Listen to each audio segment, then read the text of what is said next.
ମୁଁ ମୋ ଖୁଡ଼ିକୁ ହ୍ୱାଟ୍ସଆପ୍ରେ ଚାଟ୍ କରି କେମିତି ଗେଇଲି। ମୋର ଖୁଡ଼ି ଦେଖିବାକୁ ବହୁତ ଗୋରା ଓ ତାଙ୍କର ଫିଗର 36, 34, 38 ଅଟେ। କଥା ଆଜିଠାରୁ 4 ବର୍ଷ ତଳର। ମୁଁ ସେତେବେଳେ +3 ପ୍ରଥମ ବର୍ଷର ଛାତ୍ର ଥିଲି। ଆଉ ମୋ ଖୁଡ଼ିଙ୍କ ସହ ଟିକେ ଫୋନ୍ରେ କଥା ହେଉଥିଲା। ଆମ ଭିତରେ ନର୍ମାଲ୍ କଥାବାର୍ତ୍ତା ଚାଲିଥିଲା। ଗୋଟେ ଦିନ ଖୁଡ଼ି ମୋ ସହ ହ୍ୱାଟ୍ସଆପ୍ରେ ଚାଟ୍ କଲାବେଳେ ମୋତେ ମୋ ଗାର୍ଲଫ୍ରେଣ୍ଡ ବିଷୟରେ ପଚାରିଦେଲେ। ଆଉ ଏମିତି କଥା ଆଗକୁ ବଢ଼ିଲା। କିଛି ଦିନ ଭିତରେ ଆମେ କ୍ଲୋଜ୍ ହେଲୁ। ଏବେ ଆମେ ଖୋଲିକରି କଥା ହେବାକୁ ଲାଗିଲୁ। ମୁଁ ବି ଲାଜ ସରମ ଛାଡ଼ି ଖୁଡ଼ିକି ପଚାରିଦେଲି, ତୁମେ ମ୍ୟାରେଜ୍ ପରେ ସେକ୍ସ ଲାଇଫ୍ କେମିତି ଚାଲିଛି? ତାପରେ ସେ କହିଲେ କି ତୁମ ଦାଦା କେବେ କେବେ କରନ୍ତି, ଆଉ ସେ କଥା ବି କହିଲେ ଗରମ ହେଲା ବେଳକୁ ତୁମ ଦାଦା ଥଣ୍ଡା ହେଇଯାଆନ୍ତି। ଏମିତି କଥା କହିଦେଲେ। ତାପରେ ମୁଁ କହିଲି, ଖୁଡ଼ି ତୁମେ ତ ବହୁତ ସୁନ୍ଦର, ତୁମଠାରୁ ତ କାହାରି ମନ ଭରିବ ନାହିଁ। ଖୁଡ଼ି ତୁମର ଗୋଟେ ଫଟୋ ମୋତେ ପଠାଉନ। ଗୋଟେ ଜାଗାରେ 2ଟା ଫଟୋ ମୋତେ ପଠାଇଦେଲେ। ଯାହା ମୁଁ ଦେଖି ତାଙ୍କୁ କହିଲି, ତୁମେ ତ ବହୁତ ସୁନ୍ଦର ଦେଖାଯାଉଛ। ମୁଁ କହିଲି, ଖୁଡ଼ି ଏଗୁଡ଼ା ତୁମର ବହୁତ ସୁନ୍ଦର ହେଇଛି, କିନ୍ତୁ ମୋତେ ଆଉ ଟିକେ ହଟ୍ ସେକ୍ସି। ଖୁଡ଼ି ଆଉ କିଛି ଫଟୋ ସାଙ୍ଗେ ସାଙ୍ଗେ ଉଠାଇଲେ, ସେ ପୁଣି କେବଳ ବ୍ରା ଆଉ ପ୍ୟାଣ୍ଟିରେ। ମୁଁ ଖୁଡ଼ିଙ୍କର ହଟ୍ ସେକ୍ସି ଫଟୋ ଦେଖି ପୁରା ସ୍ତମ୍ଭୀଭୂତ ହୋଇଗଲି। ଖୁଡ଼ିଙ୍କର ଖୋଲା ଗୋରା ମୋଟା ଦୁଧ ବ୍ରାକୁ ଫାଡ଼ି ପକାଉଥାଏ। ତାଙ୍କର ଏସବୁ ଫଟୋ ଦେଖି ମୋ ମନ ଫଟକିନା ଠିଆ ହୋଇଗଲା। ମୁଁ କହିଲି, ଖୁଡ଼ି ତୁମର ଏତେ ବଡ଼ ବଡ଼ ଦୁଧକୁ ଦେଖି ମୋର ଚୁଚିବାକୁ ଇଚ୍ଛା ହେଉଛି। ଖୁଡ଼ି କହିଲେ, ଯଦି ତୁମର ଇଚ୍ଛା ହେଉଛି ତାହେଲେ ଚାଲି ଆସ। କିନ୍ତୁ ସାଙ୍ଗେ ସାଙ୍ଗେ ମୋର ମଜବୁର ଥିଲା, ମୁଁ ସେଠାକୁ ଯାଇପାରିବି ନାହିଁ। କାରଣ ସେହି ସମୟରେ ଦାଦା କେତେବେଳେ ବି ଘରକୁ ଆସିପାରନ୍ତି। ତାପରେ ଆମର ଏମିତି କିଛି ଦିନ ଚାଲିଗଲା। ଗୋଟେ ଦିନ ମୋର ମମି ମୋତେ କହିଲା କି 3 ଦିନ ପରେ ତୋ ଖୁଡ଼ି ଓ ତାଙ୍କ ଝିଅ ଆସୁଛନ୍ତି ଭୁବନେଶ୍ୱରରୁ ଆମ ଘରକୁ। ଏ କଥା ଶୁଣି ମୁଁ ଖୁସିରେ ପାଗଳ ହୋଇଗଲି। ଯାହା ହେଉ ଏବେ ସିଧା ମୌକା ମିଳିବ, ଆଉ ବଡ଼ ବଡ଼ ଦୁଧ ସହ ଖେଳିବାକୁ ମଜା ଉଠାଇବାର ଅଛି। ମୁଁ ତୁରନ୍ତ ମମି ପାଖରୁ ଚାଲି ଆସି ଖୁଡ଼ିକି କଲ୍ କଲି, ତୁମେ ଆସୁଛ ନା? ଖୁଡ଼ି କହିଲେ, ହଁ ଯାଉଛି, ତୁମେ ତ ଭାରି ଖୁସି ଜଣାପଡ଼ୁଛ। ମୁଁ କହିଲି, ହଁ, ତୁମେ ଆସିବା ଖୁସିରେ। ତା ପରଦିନ ଖୁଡ଼ିଙ୍କୁ ନେବା ପାଇଁ ମୁଁ ବସ୍ଷ୍ଟାଣ୍ଡ ଆସିଗଲି। ମୁଁ ଏବଂ ଖୁଡ଼ି ଦୁହିଁକୁ ଦେଖି ସ୍ମାଇଲ୍ ଦେଲୁ। ତାପରେ ଆମେ ଘରକୁ ଚାଲି ଆସିଲୁ। ଘରେ ପହଞ୍ଚି ସମସ୍ତେ ଏକା ସାଙ୍ଗରେ ଖାଇବାରେ ଲାଗିଲୁ। ତାପରେ ଏମିତି କଥା ହଉ ହଉ ରାତି ହୋଇଗଲା। ମୁଁ ମୋ ରୁମ୍କୁ ଚାଲିଗଲି। ଖୁଡ଼ି ଓ ତାଙ୍କ ଝିଅ ତଳେ ଗୋଟେ ରୁମ୍ରେ ଶୋଇବା ପାଇଁ ଚାଲିଗଲେ। ସମସ୍ତେ ଖାଇ ଶୋଇଲା ପରେ ମୁଁ ଧୀରେ ଧୀରେ ଖୁଡ଼ିଙ୍କ ପାଖକୁ ଗଲି। ଉଠିଲେ ନାହିଁ, ମୁଁ ତା ପାଖରେ ଶୋଇଗଲି। ତାପରେ ମୁଁ ତାଙ୍କୁ ଜୋରରେ କିସ୍ କଲି, ତାଙ୍କ ମୁହଁରେ ଜୋରରେ କିସ୍ କଲି। ତାପରେ ଆମେ ଦୁହିଁଙ୍କର ଓଠକୁ ଚୁଚୁମିଲୁ। ମୁଁ ଗୋଟିଏ ହାତରେ ତାଙ୍କ ଶାଢ଼ୀର ପଣତକୁ ହଟେଇ ଦେଲି, ଆଉ ତାଙ୍କ ବ୍ଲାଉଜ ଉପରୁ ଖୁଡ଼ିଙ୍କର ଦୁଧକୁ ଚିପିବାକୁ ଲାଗିଲି। ତାଙ୍କର ବଡ଼ ବଡ଼ ଦୁଧକୁ ଚିପିବାରେ ମୋତେ ମସ୍ତ ମଜା ଲାଗୁଥିଲା। ଆଉ ଖୁଡ଼ି ବି ତାଙ୍କର ହାତକୁ ମୋ ଅଣ୍ଟା ଉପରେ ବୁଲାଉଥିଲେ। ତାପରେ ମୁଁ ଧୀରେ ଧୀରେ ତାଙ୍କ ବ୍ଲାଉଜ ଖୋଲିଦେଲି। ତାପରେ ମୁଁ ତାଙ୍କ ଦୁଧକୁ ବ୍ରା ଉପରୁ ଚିପିବାରେ ଲାଗିଲି। ତାପରେ ମୁଁ ତାଙ୍କ ବ୍ରାକୁ ଖୋଲି ଦେଇ ଦୁଧକୁ ଚୁଚିବାରେ ଲାଗିଲି।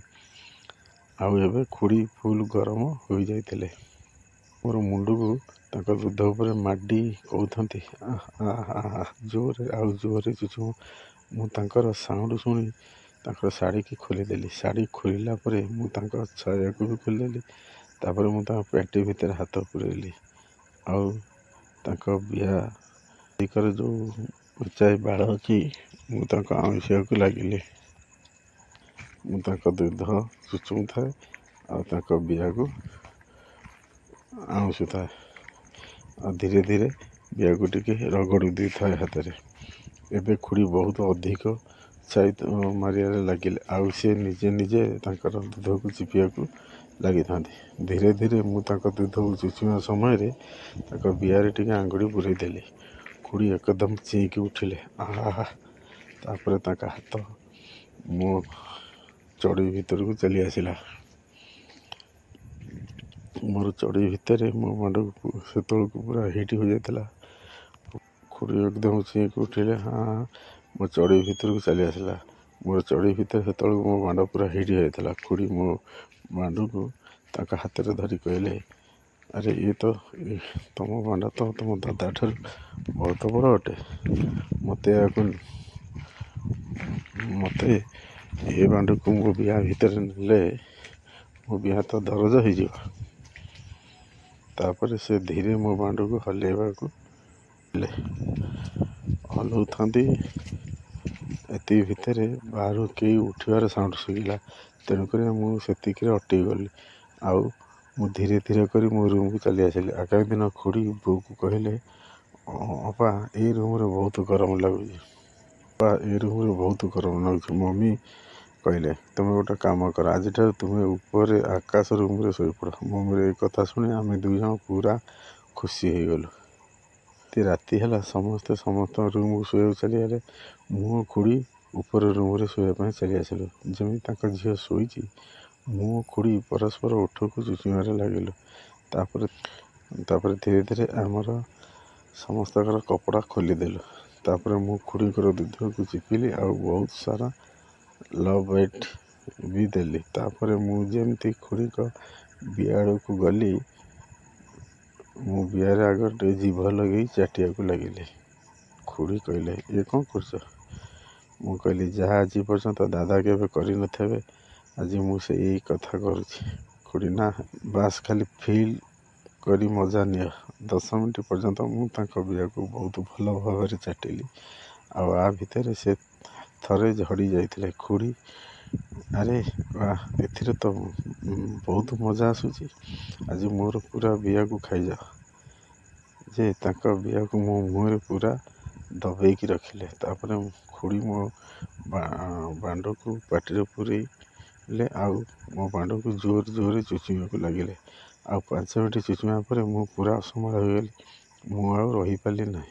ମୁଁ ତାଙ୍କୁ ଶୁଆଇ ଦେଲି ଓ ତାଙ୍କର ଦୁଇ ଗୋଡ଼କୁ ମେଲେଇ ତାଙ୍କ ବିଆରେ ବାଳକୁ ଆଡ଼େଇ ମୋ ବାଣ୍ଡକୁ ତାଙ୍କ ବିଆ ମୁହଁରେ ନେଇ ସେଟ୍ କରି ରଖିଲି। ତାପରେ ଗୋଟେ ଜୋରରେ ଧକ୍କା ମାରିଲି। ଖୁଡ଼ିଙ୍କ ବିଆ ତ ସେତେବେଳେ ଓଦା ହେଇକି ନାଳ ଭଳିଆ ବାହାରିଥାଏ। ମୋ ବାଣ୍ଡ ପୁରା ଶେଷ ପର୍ଯ୍ୟନ୍ତ ପଶିଗଲା। ଖୁଡ଼ିଙ୍କୁ ବହୁତ ଜୋରରେ କଷ୍ଟ ଲାଗିଲା। ଆଉ ସେ କହିଲେ, ମୁଁ ମରିଗଲି, ପ୍ଲିଜ୍ ବାହା କରିଦିଅ। ମୁଁ ସେଠି ଟିକେ ସମୟ ରହିଗଲି ଆଉ ତାଙ୍କ ଦୁଧକୁ ଚୁଚିବାରେ ଲାଗିଲି। 2 ମିନିଟ୍ ପରେ ମୁଁ ଧୀରେ ଧୀରେ ବାଣ୍ଡକୁ ତଳ ଉପର କରିବାକୁ ଲାଗିଲି। ଏବେ ତାଙ୍କର ପୀଡ଼ା ଟିକେ କମିଯାଇଥିଲା। ଏବେ ଖୁଡ଼ି ତାଙ୍କର ଗାଣ୍ଡିକୁ ଉଠେଇ ମୋ ସାଥିରେ ବି ମଜା ନେଉଥିଲେ। 10 ମିନିଟ୍ ପର୍ଯ୍ୟନ୍ତ ମୁଁ ନ ଅଟକି ଖୁଡ଼ିକୁ କେହି ଚାଲିଲେ। ଖୁଡ଼ି ଚିତ୍କାର ମାରି କହିଲେ, ଆଜି ବହୁତ ଦିନ ପରେ ମୁଁ ଟିକେ ଖାଉଛି। ଆଜି ମୋତେ ଏଇ ଗିଆ ମୋର ସବୁ ବିଆର ଗଲୁ ମାରିଦେବ। କିଛି ସମୟ ପରେ ଖୁଡ଼ି ମୋ ଉପରକୁ ଆସି ମୋ ବାଣ୍ଡ ଉପରେ ବସି ନିଜେ ତଳ ଉପରେ ହେବାକୁ ଲାଗିଲେ। ତାଙ୍କର ଦୁଧ ଜୋରରେ ହଲୁଥିଲା ଆଉ ମୁଁ ତାଙ୍କ ଦୁଧକୁ ଜୋରେ ଚିପୁଥିଲି। ସେ ଖାଲି କରି ଚାଲିଥାନ୍ତି। କିଛି ସମୟ ପରେ ସେ ଝଡ଼ିଗଲେ। ଆଉ ଯେତେବେଳେ ମୋର ବାହାରିବାର ଟାଇମ୍ ହେଲା, ମୁଁ କହିଲି ମୋର ବାହାରିଯିବ। ଖୁଡ଼ି କହିଲେ, ଦିଅ, ବିଆ ଭିତରେ ଛାଡ଼ିଦିଅ। ତାପରେ ମୁଁ ତଳ ଆଡ଼କୁ ଜୋରେ ଧକ୍କା ମାରିବା ଲାଗିଲି। ତାପରେ ମୁଁ ତାଙ୍କ ବିଆରେ ଝଡ଼ିଗଲି। କିଛି ସମୟ ପରେ ଆମେ ସେମିତି କୁଣ୍ଡାକୁଣ୍ଡି ହେଇ ନଗଳା ହେଇ ଶୋଇ ରହିଲୁ। ଆଉ ସେ ଉଠି ମୋ ବାଣ୍ଡକୁ ସଫା କରିଦେଲେ। ଆଉ ଆ ଭିତରେ ମୋ ବାଣ୍ଡ ପୁଣି ହିଟ୍ ହେଲା। ସେଦିନ ରାତିରେ ଆମେ ସାରା 4 ଥର ଗିଆ ହେଲୁ।